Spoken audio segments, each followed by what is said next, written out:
Klint Kubiak joining the San Francisco 49ers staff in some coordinator role. Young Shanahan now reuniting all the young Kubiaks on the San Francisco 49ers coaching staff. And Trey Lance speaks about his arm fatigue issues from last offseason. All that and more on today's Locked On 49ers. You are Locked On 49ers, your daily San Francisco 49ers podcast, part of the Locked On Podcast Network, your team every day.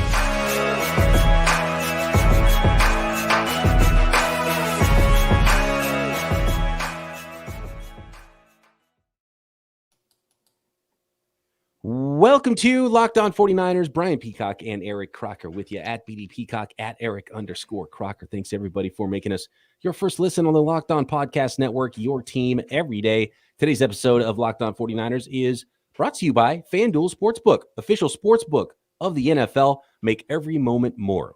Visit FanDuel.com/LockedOn today to get started. Big news, Croc. Kind of getting a curveball thrown at us here with the 49ers coaching staff coming together after getting some coaches poached away, which is an annual event for the San Francisco 49ers. And there was a report earlier on this week that Klint Kubiak, who is Gary Kubiak's son, he is Klay Kubiak's older brother, was going to join DeMeco Ryans' staff with the Houston Texans. And there was a report earlier this week that tight ends coach on the San Francisco 49ers staff was going to be elevated to a coordinator role, Brian Fleury. But now Tom Pelissero breaks news for the San Francisco 49ers and us before we go live here on this Thursday evening, Friday morning edition of Locked On 49ers. Thanks everybody who's already jumping in live with us here. We're going to get into the chat in a little bit. From Tom Pelissero of NFL.com. The 49ers are hiring Klint Kubiak to a top role on Kyle Shanahan's offensive staff, replacing Bobby Slowik per sources.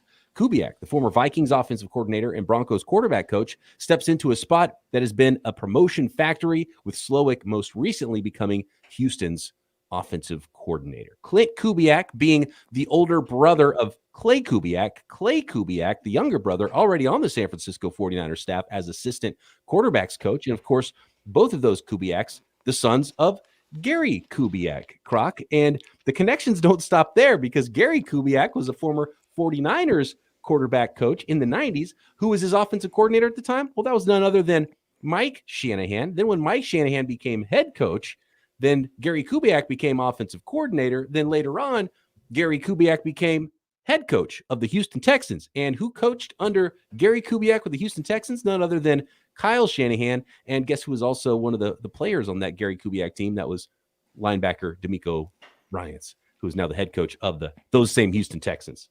So I hope everybody got that. Croc, you got all that down? There's a lot of connections here in the Nepotism Football League. I got all that. Basically, it starts at the top with Kubiak and filters into Shanahan, and then you can have a job because I know your dad, and then, all right, I take care of you because I know your dad, and then, hey, I coached under your dad, so you brothers come coach with me. I like it. That's what I would do.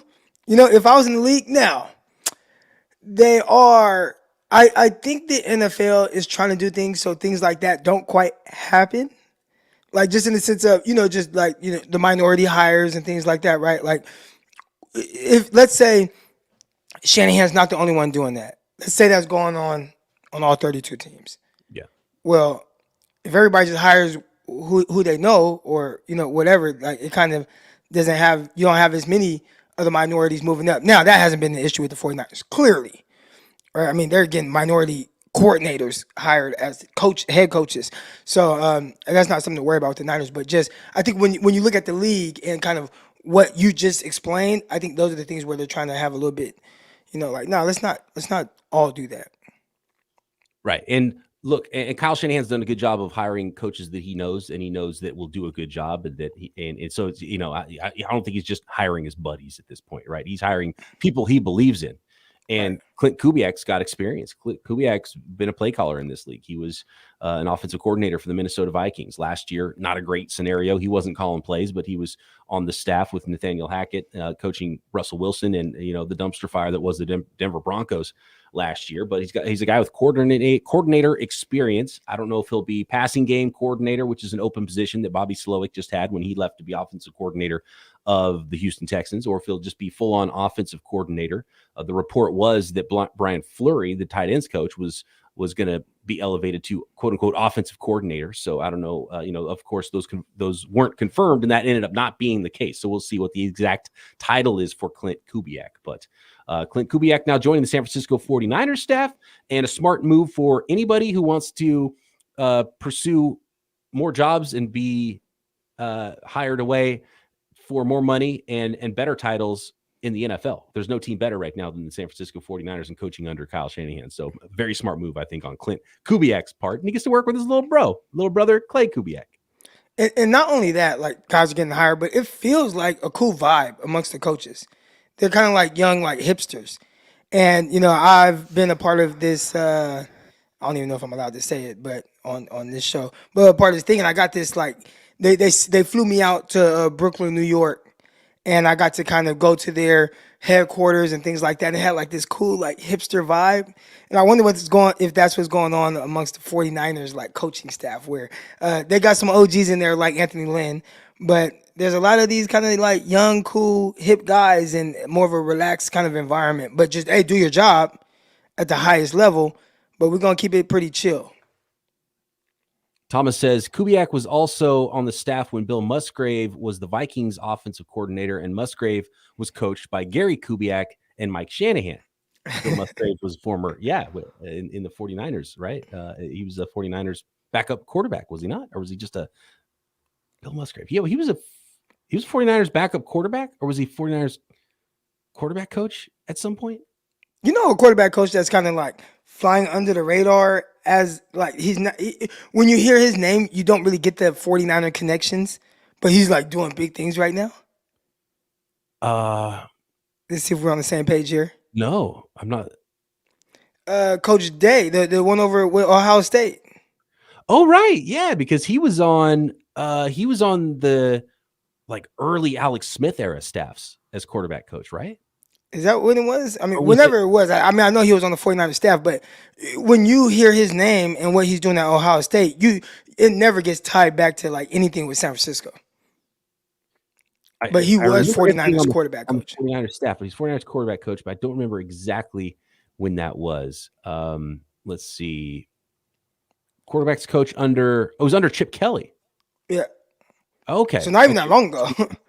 For some reason, I thought it was even pre-Harbaugh. So it was post-Harbaugh that Ryan Day was the quarterback's coach for. He's too young to be pre-Harbaugh, probably. But so that's what I'm saying. Like, as far as coaches and trees and things like that, obviously nobody talks about a Chip Kelly tree, but like, man, Day, that was a kind of like what he's doing right now for Ohio State. Like Hafley, Jeff Hafley, his DB coach. He's doing his thing at Boston College if he's still there. But and he was at Ohio State too. And maybe that's where that connection was. See how that works? Like, he was at Ohio State coaching under Day. Big connections there to the 49ers. What I'm hearing is 49ers is just this. It's the ultimate coaching tree. Because, I mean, we didn't even mention all the other guys. I mean, there are a ton of big-time coaches that all came through San Francisco. I mean, it's the coaching factory, dude. San Francisco State University. It's not just it's the whole Bay Area, right? Because Shane Steichen, I was on KNBR recently with FP Santangelo, and Shane Steichen went to I don't remember which school it was, but he went to high school at the same place FP went. It was also the same place that Ross Dwelly went to high school. Ross Dwelly apparently threw like 94 as a pitcher. Really? Back in the day, before he chose football as his main thing, and he was a pitching, he was a big time pitcher in high school, and just, I mean, imagine that. Imagine you're like, okay, I'm gonna be 6'4", 6'5", I throw 94, but also I could have an NFL career playing football. Well, I was talking to somebody on Twitter, and he was like, "Oh man, look at the number 50 for the Dodgers." I don't know why I'm blanking on his name right now. For the Dodgers. Mookie Betts? Yeah, Mookie Betts. Oh, my bad. So somebody was showing me Mookie Betts, and it just showed him doing all these different sports, and he's dunking basketballs, and he's doing all these things. And the guy was like, wow, like, like, this guy's amazing. And I'm like, really? Most of these, like, elite athletes, like guys that are athletes at the highest levels, can play damn near any sport. And it's like they choose to play a certain sport.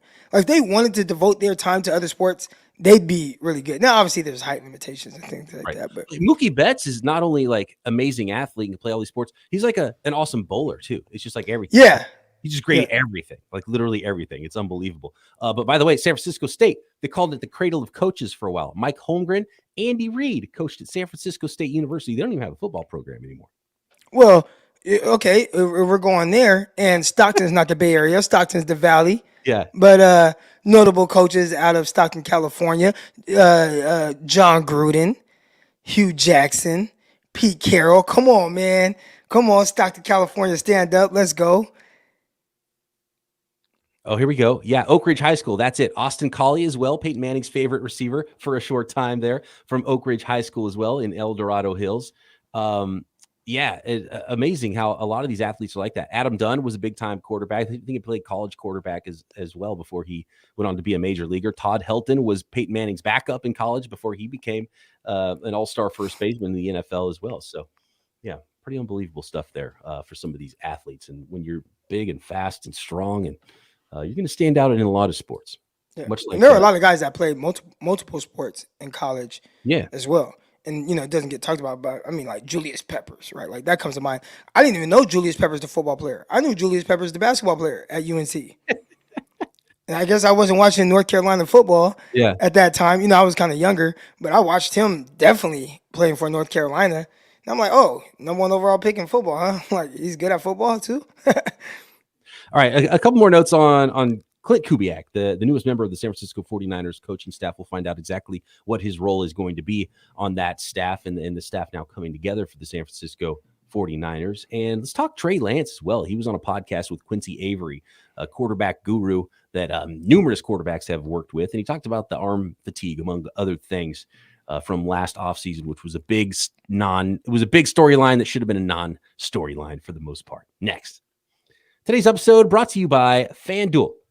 It's the midway point now of the NBA season, and it's the perfect time to download FanDuel, America's #1 sportsbook. Of course, the NFL season's over, but that doesn't mean you can't bet on the NFL anymore. There's tons of draft props at FanDuel, and there's going to be more and more in those as we get closer and closer to the NFL draft. There's NFL futures as well. Bet on who's going to win the next Super Bowl in the NFL, but of course, NBA hoops, and new customers now can get a no-sweat first bet up to $1,000 on bonus bets back if your first bet doesn't win. Just download the FanDuel Sportsbook app. It's safe, secure. The website is super easy to use. Then you can bet on everything from money line to point scorers and threes drained in NFL and college hoops. Of course, it's almost tourney time as well. Plus, FanDuel even lets you combine your bets for a chance at a bigger payout with same-game parlays. So don't miss the chance to get your no-sweat first bet up to $1,000 in bonus bets back when you go to FanDuel.com/lockedon. That's FanDuel.com/lockedon to learn more. Make every moment more with FanDuel,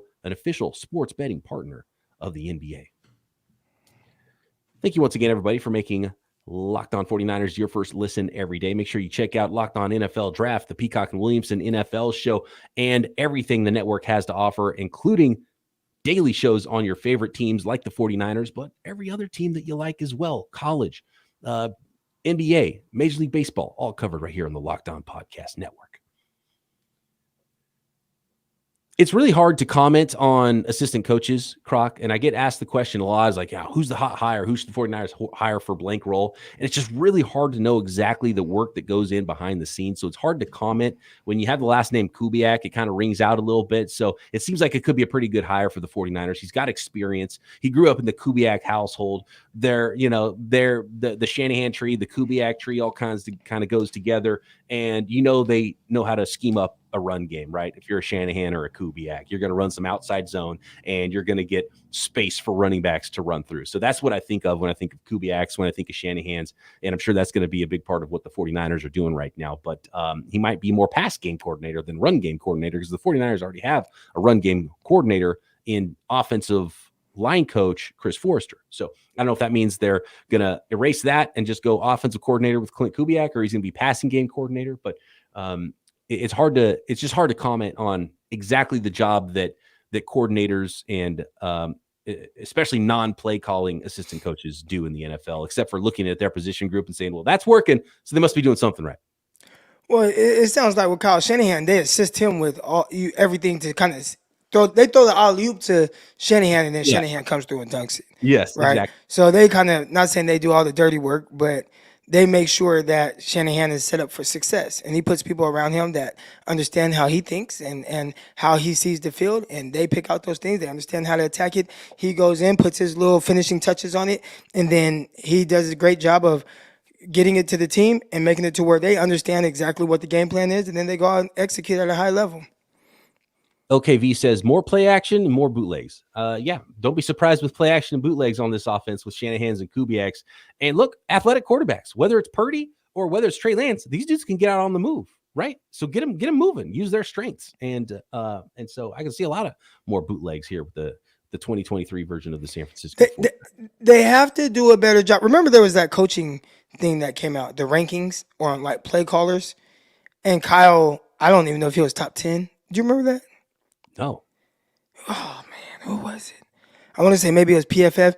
And their big issue was on his play fakes and stuff. People weren't biting on it, and I mean, essentially, that's how Purdy got hurt. Exactly, like not biting on a fake comes to mind. Yeah, so people know that he's going to call so much play action that they have to stop biting on it, which would seem to help your running game if that was the case. But yeah, they're getting coached up to not bite on the play action because they know it's coming. Oh man, they're going right to a quarter. I feel like Trey Lance against the Seahawks, it was not the play he got hurt on, but the drive prior. Let's see, I think 49ers got 3 points out of it, but he had threw a pass and it was incomplete, where he booted out of there and the guy never dove down, like never. He literally just went straight for Trey Lance. Trey Lance turned around, and if he would have had a little bit more time, he probably had a touchdown to Kyle Juszczyk if he just makes a throw. But it's like the guy never bit on the play fake. He just went straight to Trey. Trey turned around like, oh, dang, and then goes and throws the ball, and he kind of just has to throw it away. And I felt like that was something that was happening a lot to the 49ers, where I didn't feel like people were really just biting on the play fakes as much anymore. It's funny because a lot of what the advanced analytics will tell you about play action is it's not about the run game.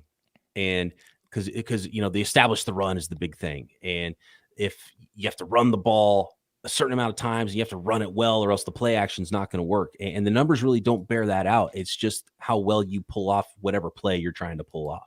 And it actually goes counter if you're doing play action so much that teams are now keying on play action more than they're even keying on what the run action you're trying to throw at them is. But that would, you would think that would at least help you because they're not firing downhill on the run game as much, but maybe there's an indicator on top of it that's telling them whether it's going to be play action or an actual run earlier in the play so they can key on which one it actually is, or they're not worried about what you're trying to do with their edge guys and get them to crash on the run. And they're just like, look, edge guy, go hit the quarterback. Yeah, right. Maybe they're just thinking you're not going to get to this play to the backside of you regardless. Yeah. So just go get the quarterback just in case. And it feels like they're always right on the just in case. Trey Lance. Let's get into Trey Lance a little bit here.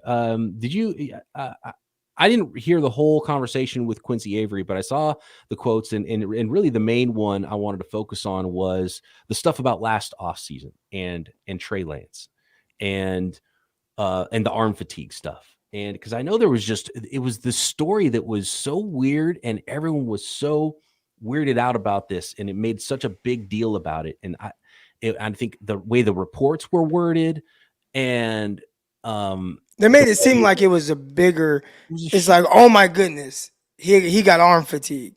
And there was a lot of pushback, I feel like, on the people that were reporting that, like, oh, you guys are just making stuff up. But what it sounds like now is they weren't making it up, but definitely blowing it out of proportion. Right. And they didn't give any context to it. So it's like their sources were correct. There was some dead arm stuff, but then the reports it was reported as if there was this big problem, this ongoing thing. It was like, okay, well, was he having dead arm during the season and he couldn't practice and couldn't play? And that really wasn't the case. It was just like, he was through so much. And Trey Lance talked about, it was 20 months straight of throwing. He was used to one regimen. He was a young guy, played high school football, plays a season of college football. Then COVID hits And then all of a sudden now he's like, well, I'm going to start prepping for the draft early. So then it's just like throwing overtime. And then he gets drafted. And then he's working his butt off to try to get better. And then you're changing your delivery too. So you're just working, throwing for 20 straight months. And his arm got tired. And it was the off season. So what did he do? He rested his arm. And then his arm was fine, right? It's like it's not even a big story, but the way the story snowballed and the way it was reported and everything all together was just like, give us some context here on this story. Don't act like this guy's got some damaged goods and some arm that's not going to be able to get through a season, that can't get through practices or games. He had a tired arm, he rested it, and it was no longer tired. Why would they, give us context? Right? Like, they want the clicks, they want that outrage from the 49er fan base. Like, that's going to generate a lot of attention to their platforms, whatever that is. So they're like, that's what they want. So no, we're not giving context. Hey, I heard his arm got tired. A source told me he couldn't throw a ball for, however long. And really, it was just like, dude, I just threw for 20 months straight, 3 times a day. Like, I just got tired. A Boogie says it's kind of crazy how he had arm fatigue, but still played less games than most of the quarterbacks in his class. It's not about the games. It was about the practice. It was about the reps. Yeah. So while they were practicing and playing games, he was training that whole time. So the whole time he's working out multiple times a day, throwing passes, doing different things. And then, so he might be, during that time throwing more passes. Now, you don't gain experience from that. You're just, working on your arm, working on different things, and then having to do it live is different. So he still missed out on that opportunity there. But just in the sense of just throwing passes, like reps, he was getting a lot of that. And they were trying, if I remember, to simulate live, kind of this live simulation as much as possible. But, it's impossible. Right. And then if on top of that, so usually draft prep is where you do so much work. And a lot of guys, their college football season ends, and in January, they start prepping for the NFL draft, and that lasts a couple months. But since COVID knocked out his season, he started doing that in October or whatever. Right. So he had that extended period of working out, getting ready for the draft. And, and you know what it's like. Croc, you've done your own quarterback pro day, right? I've seen what that looks like. I'm sure your arm was a little bit sore. I got arm fatigue, man. Yeah, exactly. And so it's like, it was just such a unique situation, and he was a unique prospect already, and just everything coming together and how much he threw. And then he's trying to tweak his throwing motion as well, was part of his offseason last year as well, right? And so you're working on all of this stuff. And I think the big key here is work. And I want to get to that next, because it's an important part of a quote from Albert Breers, Monday morning quarterback, talking about Trey Lance, what's expected of him, and what the 49ers hope to get out of him in the 2023 season next. Today's episode is brought to you by Ultimate Football GM. You've heard us talk about this mobile game app, and I can't tell you how much fun we had competing against each other. My fellow Locked On NFL host, Chris Carter of Locked On Steelers, by the way, congrats. He was our Locked On NFL champion with his team building. Well, now it's your turn to compete. More on that later. And in coming episodes, we'll talk about how some of the listeners out there can compete with some of the hosts here on the network. If you've ever dreamed of becoming an NFL GM and managing your football franchise, well, your dream can come true, and this game is definitely for you. Manage every strategic aspect of your team. Play through seasons. You can go build a dynasty for 25 years if you want to. Ultimate Football GM, you're responsible for controlling the destiny of your franchise by hiring the right coaches and coordinators, trading players. You can hire all the Shanahans and Kubiaks you want, right? Navigating your franchise through free agency and the draft and the ups and downs of a season, all in a challenging and realistic game world. Ultimate Football GM is completely free and playable offline. Play on the go or as you want to and when you want to. And Locked On 49ers listeners get a 100% free boost in their game to the franchise when they use promo code Locked On inside the game store. Download the game at ultimate-gm.com or look it up on the app stores. That's ultimate-gm.com. Ultimate Football GM. Start your dynasty today. Here's the quote from Albert Breers' article this week from the Monday morning quarterback that he does. And it's always good, and he always provides a lot of nuggets here. He said, Lance is well-liked and works his tail off. That's a huge part of this quote that I want to highlight, because That's part of why he got the arm fatigue. And that's part of why the 49ers liked him so much, right? How he's built, his character. He's going to work, and he's been working. He just hasn't had a chance to play in the games and fail on the field and play against the speed of a live game and live defense. It's the last bit that he needs is the reps, and he just hasn't been able to gather that. It was no fault of his own. There was an injury involved last year. He was sitting behind a veteran quarterback as a rookie. He had a COVID year before that. It's not his fault, and he's been working. He just hasn't had the opportunity to play. It's the last bit he needs, and I can't wait to see what that looks like. But he works hard, and that's part of why he had the arm fatigue, because he didn't want to stop working. He's throwing, trying to get better. And here's the part of the quote, Croc, that weirds me out a little bit. And a lot of it we talked about actually the other day when we were asking the question if Trey Lance could be the next Jalen Hurts. Breer goes on to say, Lance is not as skilled a runner as the Niners had hoped, but he's big, strong, and athletic. The question really is whether he can improve as a passer. He's not that natural of a thrower of the ball, but Jalen Hurts wasn't either, and he developed so it can happen. And if Lance, through his work with his personal coaches, comes back a different quarterback in the spring and lights it up at OTAs, then I think the Niners would be thrilled. Yeah, okay. They can be a little bit, right? Yeah, well, they can be thrilled, but is that I'm thrilled he's gonna be playing over Brock Purdy, or is it just like, hey man, great job, Brock, come in here right now as soon as training camp starts? So it's still, to me, the biggest question is, is there anything that he can do that moves the needle? And I just don't think so. I think you hear the players, you hear what they say about Purdy. It's Purdy's job to lose. They love Purdy. He's won games. I don't know what he could do. If I'm Trey Lance, and I applaud him for being, he's very competitive. He believes in himself. That's awesome. But I mean, do I have an opportunity here? And if not, send me somewhere else. Right. And so if I'm Trey Lance and I don't win the job, I want to be somewhere else. I need to play. It's almost like he needs to be treated as a rookie this year by some team that needs to, or maybe a second year guy. He needs to play, and he needs a team that's willing to let him play and achieve the ceiling that he has, which is a really high ceiling. But the running part though, he's not. There's two things that weird me out. So when he says that he's not as skilled a runner as the Niners had hoped, and then he goes on to say, the question is really whether he can improve as a passer. He's not that natural of a thrower of the ball.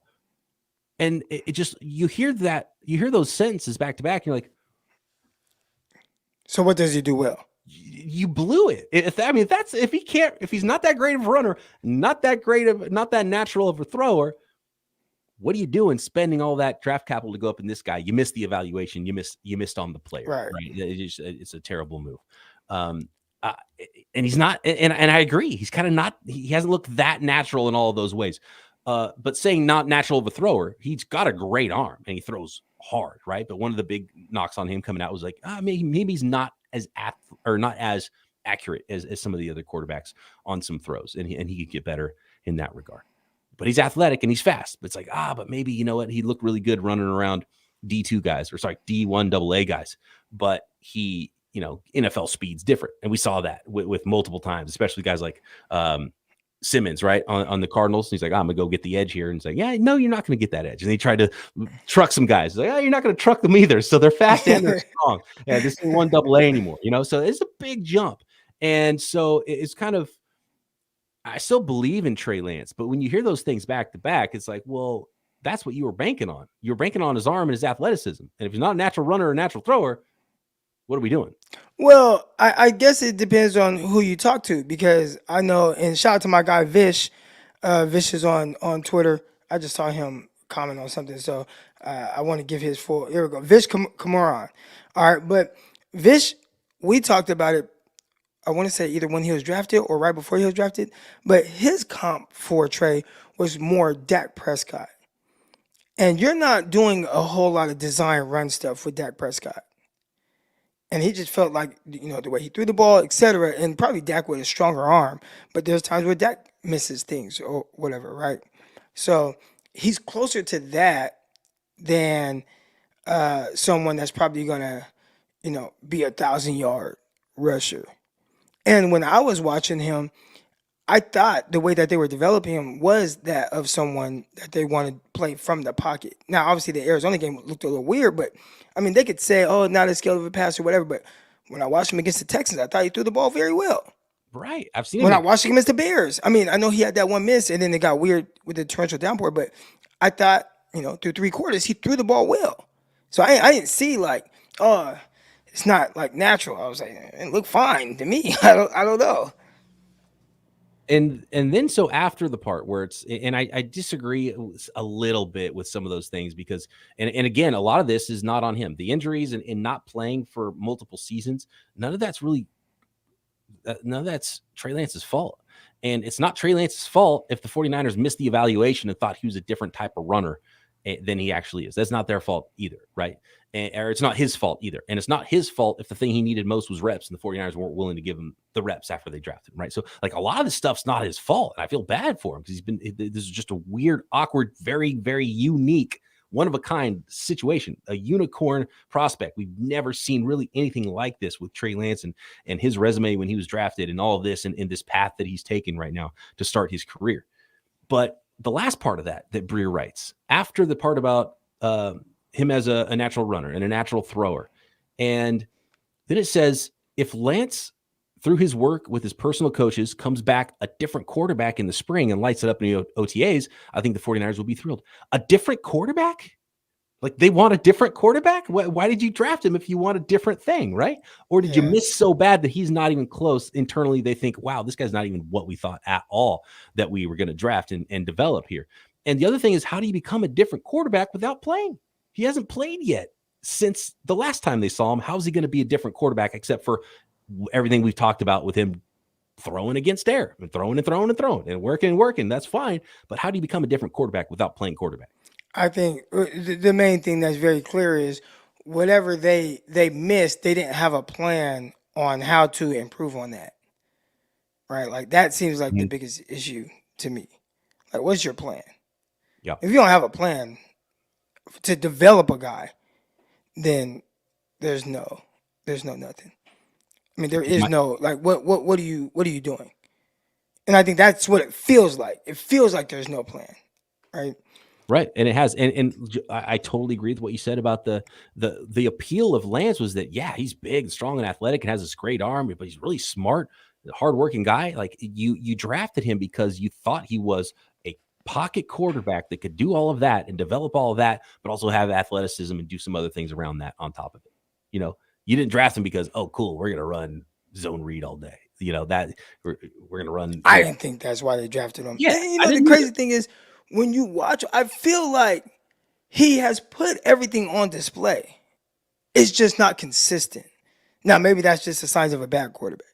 And it's also it's really small sample size because we see like if you based your entire idea of what Trey Lance is based on at the end of his rookie year, the Texans game, you'd be like, all right, we got something. Let's go. And that's kind of how the 49ers treated it going into last year. And then he got hurt in the beginning of the second game. So we never really got to see it. And would he have, continued that path and that development? But the only game we saw him play was in a monsoon.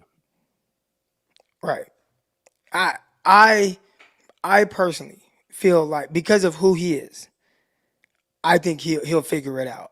I just don't know if he'll figure it out for the 49ers because I don't think he'll have that opportunity. And I don't think clearly he never did if they don't believe in there's this path to him being the guy that they want him to be. Or they've gone past that with Brock Purdy. And you just have to have a plan. When it comes to developing guys, there has to be a plan. It's like teaching a kid to read.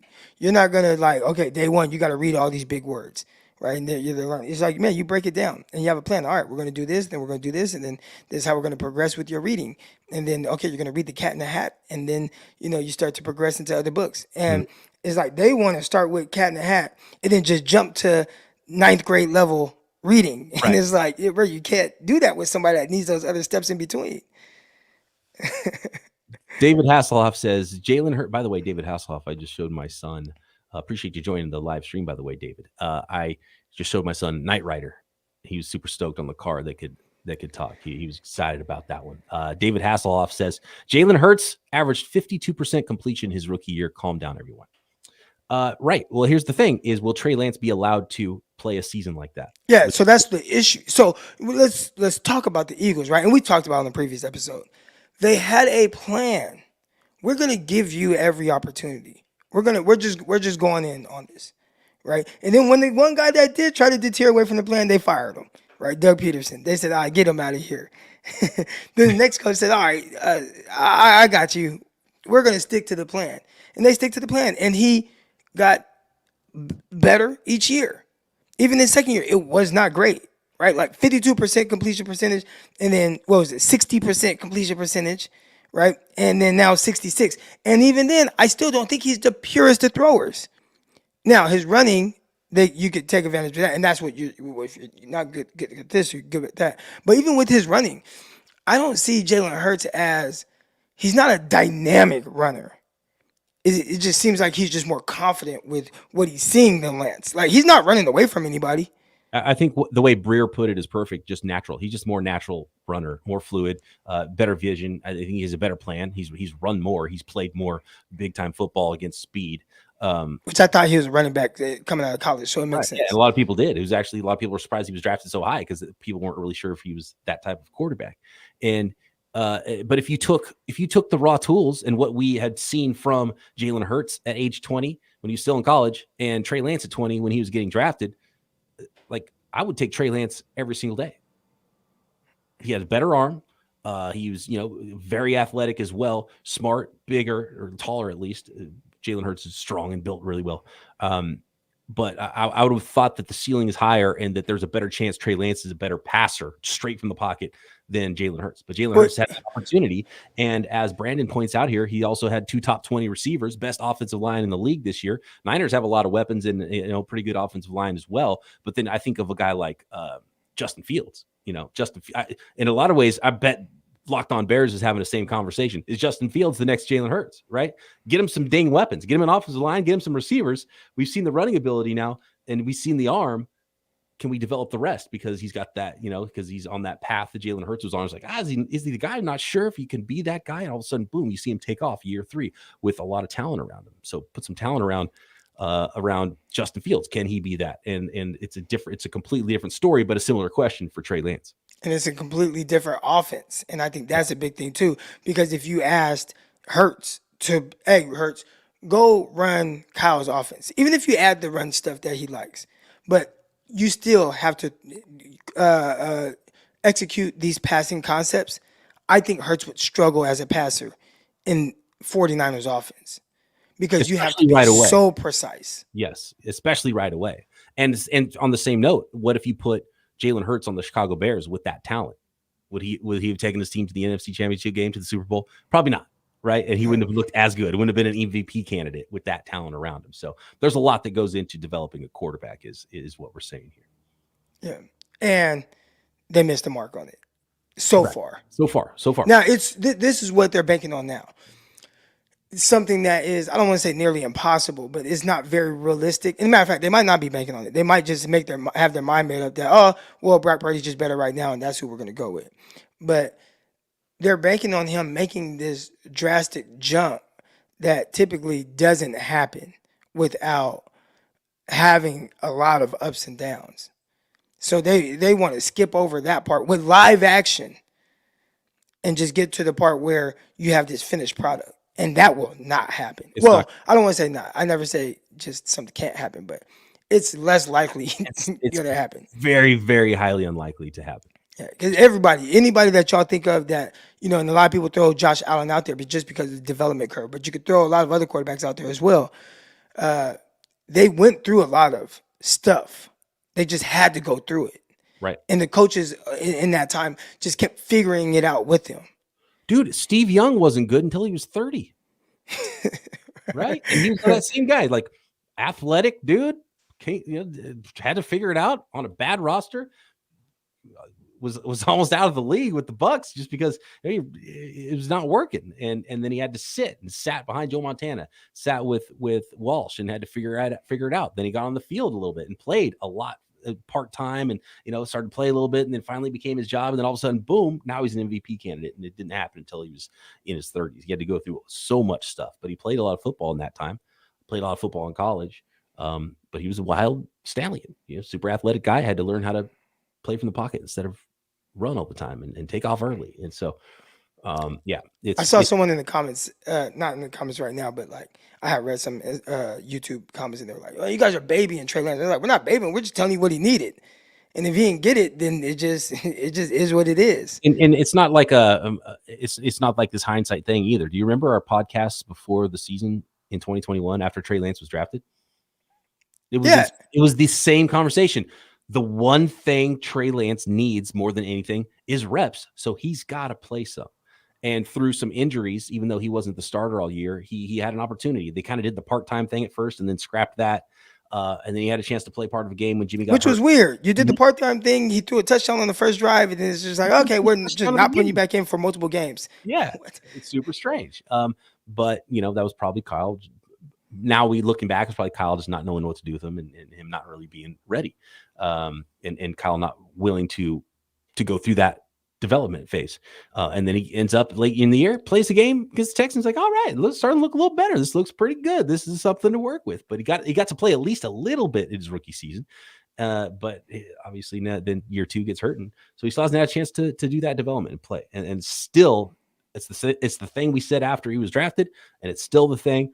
Trey Lance still needs the reps. Can he get him with the San Francisco 49ers is the question. Is there anything he can do this offseason to earn those reps in the regular season next year versus a healthy Brock Purdy? We'll find out. And we'll get more clues, of course. And we'll continue our offseason coverage here every single day on Locked On 49ers, getting into some other position groups, talking about edge rushers next, who's going to team up with Bosa on the 2023 roster. Talk to you then, right here, Locked On 49ers.